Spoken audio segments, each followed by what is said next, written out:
Hello दोस्तों, स्वागत है आपका हमारा यूट्यूब चैनल जमीन की सच्चाई में। दोस्तों, अगर आप भी गांव में रहते हैं, अगर आपकी भी गांव में ज़मीन है तो ध्यान से सुनिएगा।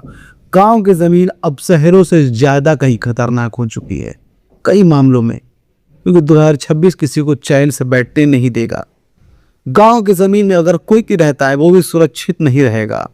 अगर कोई किसी की भी ज़मीन है, सरकार उसको सुरक्षित नहीं रहने देगी और नहीं रखने देगी वो ज़मीन। क्या मामले हैं, कौन सी ऐसी बातें हैं, बढ़ते हैं आगे वीडियो में। ध्यान दीजिएगा, बने रहिएगा वीडियो के एंड तक आप लोग। और हाँ, वीडियो को लाइक और चैनल को सब्सक्राइब जरूर कर दीजिए आप लोग। आगे बढ़ते हैं, ध्यान दीजिएगा। 2026 में गांव की जमीन शहर से भी ज़्यादा खतरनाक क्यों हो जाएगी उसके बारे में आपको हम बताएंगे। दोस्तों ध्यान दीजिएगा, बोर्ड पे हमने हमेशा की तरह कुछ क्वेश्चन पहले से लिख रखे हैं। इसके अलावा भी कुछ अगर आपको पूछना रहेगा, आपको कोई सवाल रहेंगे तो आप मुझे कमेंट बॉक्स में मैसेज कर सकते हैं, मैं आपको उसका जवाब जरूर दूंगा। ध्यान दीजिएगा दोस्तों, पहला क्वेश्चन क्या है। गांव की जमीन अचानक महत्वपूर्ण हो गई। सोचिए दोस्तों, अचानक क्यों महत्वपूर्ण हो गई है गांव की जमीन। दोस्तों ध्यान दीजिएगा, क्योंकि अब शहरों में तो जगह रह नहीं गई। किसके लिए नहीं रह गई है? सरकार ये चाहती है कि जो शहरों में हम 10 लाख रुपए की जमीन खरीदेंगे, वही हम गांव में 10 लाख रुपए में 10 जमीन खरीद लेंगे। यह है क्योंकि वहाँ पे सरकारी वैल्यू कम है, सरकारी जो रेट है वहाँ पे कम है। तो जितने विकास आ रहे हैं, हाईवे, एक्सप्रेसवे, क्या बोलते हैं, स्टेडियम, रेलवे ट्रैक, जितनी सरकारी चीज़ें हैं वो सब गांव की तरफ लेकर आ रहा है। तो गांव में जा करके तो गांव में जसती मिल जाएगी और उनको लेने में अच्छा भी रहेगा। तो ये खतरा मंडरा रहा है क्योंकि ड्रोन मैपिंग होगी। ड्रोन मैपिंग के दौरान भी चेक किया जाएगा सारी चीज़ें। आपके जो मेड़ है, आपके खेतों में जो मेड़ है, उसका सब सीमा माना नहीं जाएगा। सीमा उसका माना जाएगा जो मैप में दिखाया जाएगा, जो मैप में दिखा रहेगा, जो लिखा रहेगा, बनाया गया रहेगा, वही माना जाएगा सीमा। यानी सीमा हैदर नहीं, सीमा हैदर की बात नहीं कर रहा हूँ, बॉर्डर लाइन इनकी उसकी सीमा की बात कर रहा हूँ मैं। ध्यान देंगे उसको, आगे बढ़िएगा।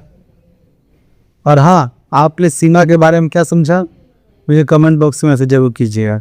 सीमा हैदर या फिर लाइन वाली सीमा। दूसरा है, ड्रोन सर्वे से शुरू हुआ सबसे बड़ा बदलाव। ड्रोन सर्वे दोस्तों, ड्रोन सर्वे जो है ये हो रहा है क्योंकि 2026 में डिजिटलाइजेशन को लेकर सरकार बहुत चौकन्नी है। इस साल नया नियम आया हुआ है कि सारे रिकॉर्ड, सारे डॉक्यूमेंट्स डिजिटलाइज किए जाएंगे। अब पेपर पे डेटा नहीं रहेगा। सारे डेटा जो है आपके कंप्यूटर में रहेगा। किसे कंप्यूटर? Government computer. गवर्नमेंट यानी कि राजस्व विभाग का रिकॉर्ड रहेगा कंप्यूटर में। अब वो आपकी फाइलें नहीं खंगालेगी, वो सीधा एक क्लिक में चेक कर लेगी पूरी जनक कुंडली। वो करना चाहती है। ड्रोन मैपिंग कर रही है, ड्रोन से सर्वे करेगी, ज़मीन की नापी करेगी, साफ करेगी। और ध्यान दीजिएगा, आपने ज़्यादा ज़मीन घेरा रखी है, क्योंकि मैं मापी के दौरान अगर आपने ज़मीन ज़्यादा घेर रखी है तो आपको परेशानी हो सकती है। क्योंकि अगर ऐसी कुछ दिक्कत हुआ तो सीधा ज़मीन को आपके लॉक कर देगी गवर्नमेंट। जो टीम आएगी वो सीधे ज़मीन पर लॉक कर देगी, ना उसको बेच पाएंगे ना उसको कुछ कंस्ट्रक्शन कर पाएंगे। सरकार अपने अधीन भी कर लेगी ज़मीन को, कोई भरोसा नहीं, क्योंकि आपको फिर साबित करना होगा। रास्ता बंद किया है, मान लीजिए कहीं रास्ता गया हुआ है, आप आए सीना चौड़ा करके दबंगई करके वहीं पे अपनी दीवार घेर दिए, बोलिए रास्ता यहीं तक रहेगा। क्योंकि रास्ता किसी का भी प्राइवेट रास्ता क्यों ना हो, वो अगर उस पर 4 लोग आ रहे हैं जा रहे हैं आपके अलावा भी, तो रास्ता सार्वजनिक हो जाता है। सरकारी जमीन जुड़ी है। अगर मान लीजिए यहाँ पे सरकारी जमीन है और यहाँ पे आपकी जमीन है, लेकिन यहाँ का जो आपका जो मेड़ है ये वाला, इसको आपने यहाँ पैसे कर लिए, सरकारी जमीन इसमें आपने ऐड कर लिया, तो भी आपको खतरा है। सरकार भी छोड़ेगी। इतने सालों से आप जो सोते हुए आ रहे थे, जो आप सोच रहे थे कि सरकार सोते हुए आ रही है, ध्यान नहीं दे कि सरकार के पास बहुत जमीन है। सरकार अब जाग चुकी, अब जागेगी और सबको मार के सुलाएगी। ये आदत हो चुकी है 2026 से। आगे बढ़ते हैं दोस्तों, डिजिटल जमीन रिकॉर्ड का खतरा।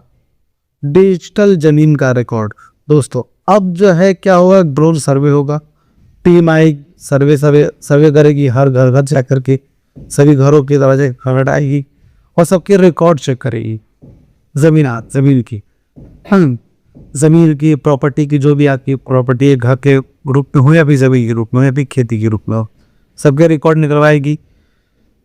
आप उसके पास कुछ रिकॉर्ड रहेगा, लेकिन तब भी वो आपके रिकॉर्ड चेक करेगी, उसमें थोड़ी भी गड़बड़ी नहीं होनी चाहिए।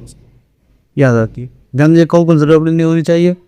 नाम बदल गया, नाम गलत हो गया, मान लीजिए अगर नाम गलत हो गया, आपका नाम राज है और वही नाम पेपर में हो गया राजू कुमार, तो आप कैसे साबित करेंगे कि वो राजू मैं हूँ राज? वो गलती है, रजिस्ट्री वगैरह है, फिर खतौनी में दिक्कत आ गया, नाम बदल गया, वो कंप्यूटर की त्रुटियां हैं, सरकार की दिक्कत है, तो वो सरकार की दिक्कत नहीं मानी जाएगी, वो आप गलती मानी जाएगी। अगर आपको पहले समय रहते दिख गया था तो आपने संशोधन के लिए अप्लाई क्यों नहीं किया, ये पूछेगी टीम। और इसके दौरान ये सीधा रेड जोन, रेड अलर्ट में डाल देगी, आपकी जमीन को विवादित में डाल देगी। साबित करते रहिए, कोर्ट के चक्कर काटते रहिए आप। सीमा बदल गई, सीमा जो है, सीमा हैदर नहीं, जो बॉर्डर लाइन है, वो बॉर्डर लाइन की सीमा वो बदल दी गई। ये सारी चीज़ें बहुत बेहतर रहनी चाहिए। म्यूटेशन अपडेट नहीं हुआ, दाखिल खारिज की, जो नामांतरण आपने करवाया, आपने तो करवाया नहीं होगा, ये तभी अब नहीं हुआ क्योंकि अभी भी पुराने वाले मालिक का नाम चलता आ रहा है और आपका कब्जा दिखाया जा रहा है इस पर। आप बोलेंगे रजिस्ट्री में करवाइए, तो रजिस्ट्री कैसे हो जाएगी? रजिस्ट्री सिर्फ और सिर्फ जमीन का डायरेक्ट जरिया, मालिका हक नहीं देता वो सभी। कि रजिस्ट्री जो है सिर्फ और सिर्फ जमीन खरीदने का एक जरिया है, ट्रांजैक्शन का एक स्रोत है। मालिकाना साबित नहीं करता रजिस्ट्री, मालिकाना साबित करता है खतौनी में अगर आपका नाम रहेगा तभी आप माने जाएंगे। चौथा क्या है, ध्यान रखिएगा दोस्तों, अगर ये सब चीज दिक्कत है तो आपको तुरंत वकील से मिलना होगा, सारे संशोधन कराने होंगे क्योंकि पहुंच ही रही होगी। कई राज्यों में तो खत्म भी हो गया है, जैसे अभी हरियाणा वगैरह राजस्थान में चल रहा है, यूपी में कभी भी आ सकता है, मध्य प्रदेश में कभी भी आ सकता है, महाराष्ट्र में कभी भी आ सकता है, तमिलनाडु में कभी भी आ सकता है। आप उससे पहले चौकन्ने हो जाइए। और आप किसी भी राज्य में अगर आपके पास अभी तक पिन नहीं पहुंची सर्वे करने के लिए, तो आपकी बहुत ही अच्छी बात है आपके लिए, आप तुरंत सर्वे कर संशोधन के लिए अप्लाई कर दीजिए। कोई भी दिक्कत है तो आप वकील से नीति को सुधार लीजिए। गांव की कौन सी जमीन सबसे ज्यादा जोखिम है? गांव की दोस्तों कौन सी जमीन सबसे ज्यादा जोखिम है? ध्यान दीजिएगा, सब सड़क किनारे खेत, जो भी सड़क है और किनारे उसे खेत अगर आपका है वो भी खतरे में। कहीं सरकार को अधिग्रहण कर सकती है अपने हिसाब से, आप देना चाहे तब भी, न देना चाहे तब भी वो ले ही लेगी, छोटा सा मुआवजा दे देगी। जैसे कुत्ते को छोटा सा हड्डी डाल देते हैं वैसे काम करेगी, चिड़िया को दाना डाल देगी, सुखते रहिए, वो खेत आपकी हथियार लेंगे, छोटा मोटा मुआवजा दे देगी। लाख रुपए अगर मुआवजा आपका मार्केट रेट चलता रहेगा, आपको 10,000 रुपए के हिसाब से मुआवजा देगी सरकार, क्योंकि सरकार वे नहीं है, वो मार्केट रेट नहीं देखती, मार्केट वैल्यू नहीं देखती, वो वैल्यू देखती है जो सरकारी अपना उसने मालिक तय किया होगा उसका। आबादी के पास जमीन, अगर मान लीजिए जहां आबादी है, आबादी की जमीनें हैं, वहां पे आपकी भी जमीन है तो वो भी खतरे में है। कब कौन सा विकास के नाम से सरकारों को अधिग्रहण कर ले, कोई भरोसा नहीं है। ग्राम समाज से लगी जमीन, ग्राम समाज जब भी जमीन है तो वो भी खतरे हैं। खतरा हर जगह है दोस्तों, जमीन अगर 2 इंच भी है तब भी सरकार बिना नोटिस दिए कर लेगी। हमने भी देखा है, ये हमारे यूपी में, हमारे बनारस, मैं बनारस का रहने वाला हूँ, तो बनारस के पास ही भी जो स्टेडियम बन रहा है, वहाँ पे अगल बगल जितनी भी जमीनें हैं सबको सरकार अधीन अपने कर रही है, उसको अधिग्रहण कर रही है। कितने लोगों ने तो अपने जमीनों में खेतों में बोर्ड लगा के कहा को जमीन नहीं देंगे, लेकिन तब भी जबरदस्ती से जमीन ली जा रही है, फोर्स बुला करके, कुछ बड़ी फोर्स, आर्मी फोर्स बुला करके वहाँ पे लगाया जा रहा है, तैनात किया जा रहा है, जबरदस्ती खाली कराया जा रहा है काम से पूरे गाँव को। यह हक है, आप किन लोग तो रो रहे हैं नहीं देने हमको, तब भी जबरदस्ती क्यों नहीं दोगे, उनका ये मतलब क्यों नहीं दोगे, सब दे रहा तुम भी दो रही, कोई दे कोई ना रहा, लेकिन सबको ही लपेटा जा रहा है उसमें। बनारस एयरपोर्ट के एक्सटेंशन के दौरान कई गांव खाली कराया गया, इसी चीज़ के लिए सरकार यही चाहती है। सरकार आप नहीं भी देना चाहेंगे तब भी वो ले लेगी, लाठी डंडे के बलबूते ले ले या फिर प्यार से ले ले, जैसे दे दे, लेना तो तय। आते पे टॉपिक है दोस्तों, बिना सही नक्शे वाली ज़मीन। और आपकी ज़मीन है उसका नक्शा क्लियर होना चाहिए। मान लीजिए कि आपकी ज़मीन का नंबर यहाँ पे है और नक्शे में ज़मीन आपको यहाँ पे दिखाई दे रहा है, तो इसको सही माना जाएगा, इसको नहीं। और आप इसको जो तरह बोल रहे हैं ज़मीन को, ये सही, ये गलत है और ये सही है। जो नक्शे में रहेगा उसको माना जाएगा, लेकिन मौके पर आपको क्लियर रहना जरूरी है। अगर आपकी वजह से कोई दिक्कत है तो आप वकील से मिलकर तुरंत एक ये क्या बोलते हैं सरकारी नापी का आप ये अर्जी डाल दीजिए। अगर नापी वगैरह का कोई दिक्कत है, नक्शे वगैरह में आपको डाउट है कि हमारी ज़मीन इतनी इतनी है या फिर हमारी ज़मीन किसी ने ज़्यादा अपना ज़मीन घेर रखा है, दायरा उसका जो मेड़ होती है मेड़ को ज़्यादा घेर रखा है, तो आप एक सरकारी अर्जी डाल दीजिए मापी के लिए। सरकारी टीम जब भी आएगी, नेपाल जब भी आएगा, किसी का कोई बस नहीं चलेगा। जितनी ज़मीन जिसके हाथ में रहेगी उसको दे, हाथ में रहेगी उसको दे दिया जाएगा। आगे बढ़ते हैं। पांचवा क्या है, मालिक, जमीन मालिक अभी क्या करे। सोचिए दोस्तों, इन मामलों में जमीन मालिक को क्या करना चाहिए। अभी ध्यान दीजिएगा, हर 3 महीने में खतौनी चेक करें। हर 3 महीने में खतौनी चेक कर दे रही है, कहीं कुछ गड़बड़ तो नहीं हो रही है, कहीं कुछ आपत्ति दर्ज तो नहीं करा देगा, कहीं कर्ज पे अधिग्रहण का कुछ में ऐड तो नहीं करा रहा है कुछ मामला, चेक करते रहिए। ऑनलाइन रिकॉर्ड जरूर देखें, ऑनलाइन रिकॉर्ड हमेशा चेक करते रहिए आप हमेशा। ऑफलाइन तो ऑफलाइन आप चेक कर है ही आपके पास, लेकिन ऑनलाइन हर 3 महीने में चेक करते रहिए। कोई भी अपडेट आप तो उसको संज्ञान लीजिए।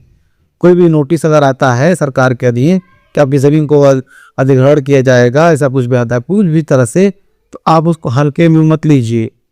आप उस पर तुरंत एक्शन लीजिए, तुरंत उसमें आप आपत्ति दर्ज कराइए, या फिर जो भी मामला है आप वकील से सलाह लीजिए इसके बारे में। ज़मीन की सही पैमाइश करवाएं। ज़मीन की पैमाइश आपको लगती है कि हमारे गड़बड़ है, तो आप नापी के लिए अपील डाल सकते हैं। तहसील में जाइए, वक्त आप जो है एक अर्जी डाल दीजिए सरकारी नापी के लिए। म्यूटेशन अपडेट रखें, ताकि खारिज हमेशा अपडेट रखिए, कभी भी दिक्कत हो सकता है। इसलिए जो भी अधिकारी में मालिक है उसके नाम पर ज़मीन होनी चाहिए। सरकारी नोटिस को नज़रअंदाज ना करें। जो मैं आपको बोल रहा था, सरकारी नोटिस को नज़रअंदाज नहीं करना है।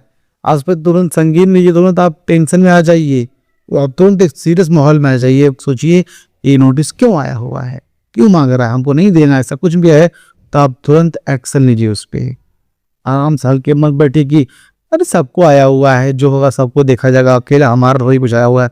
छोड़िए, आप खुद पे ध्यान दीजिए, सबको छोड़िए। ये समझिए सब जो है चूतिए लोग हैं, आप जो हैं दिमागदार लोग हैं। इन सब सोच दिया आप दिमागदार, कितना समझ के अगर आप चलेंगे तो आप अपनी ज़मीन बचा पाएंगे। आगे बढ़ते दोस्तों, अब मैं आपको इसके हिसाब से एक लिखित में सेफ एडवाइस कह देना चाहूँगा, ध्यान दीजिएगा। 2026 में खतरा शहर से नहीं, अनजाने बदलाव से है। गांव की ज़मीन अब सिर्फ खेती नहीं बल्कि विकास का केंद्र बन चुकी है, और आने वाले समय में सुरक्षित वही रहेगा जो समय रहते सच समझ जाएगा। सोचिए दोस्तों, अब इस समय जो है सुरक्षित वही रहेगा जो सच समझ जाएगा। सरकार किसी को सही से रहने नहीं देगी 2026 में, लोग को परेशान करके रहेगी। लोग परेशान हो रहे हैं, किसके साथ कौन सी परेशानी हो चुकी है सरकार के माध्यम से, आप मुझे कमेंट बॉक्स में मैसेज जरूर कीजिएगा। और आप इससे रिलेट करते हैं तो आप तुरंत एक वकील से मिलिए, उससे सलाह लीजिए कि आपको क्या आगे करनी चाहिए। और अगर नहीं कर सकते तो आप मुझे कमेंट बॉक्स से मैसेज कीजिए, मैं आपको उसका जवाब जरूर दूंगा। यहाँ तक कि आपको कोई परेशानी रहेगा मैं आपको उसका समाधान तक बताऊंगा, लेकिन जो मैं बताऊँ वो उसके हिसाब से आपको करना होगा। अगर मैं बोलूँगा कि वकील से मिलना है, वकील से जाके मिलिए, तो आप वकील से जाके मिलिएगा। ठीक है दोस्तों, अगर आपको ये वीडियो अच्छा लगा तो वीडियो को लाइक कीजिए, चैनल को सब्सक्राइब कीजिए और इस वीडियो को ज़्यादा से ज़्यादा लोगों तक शेयर कीजिए, ताकि सभी लोगों को यह बात पता चल सके कि शहर की ज़मीन सुरक्षित है ज़्यादा गाँव के मुकाबले। गाँव के मुकाबले शहर की ज़मीन ज़्यादा सुरक्षित मानी जा रही है इस वक्त, सबको ये बात पता चलनी चाहिए। तो बढ़ते अपने एक्शन लाइन की तरफ दोस्तों, फिर मिलेंगे किसी नए वीडियो में किसी नए टॉपिक की तरफ। तब तक हमें दीजिए इजाज़त। जय हिंद दोस्तों।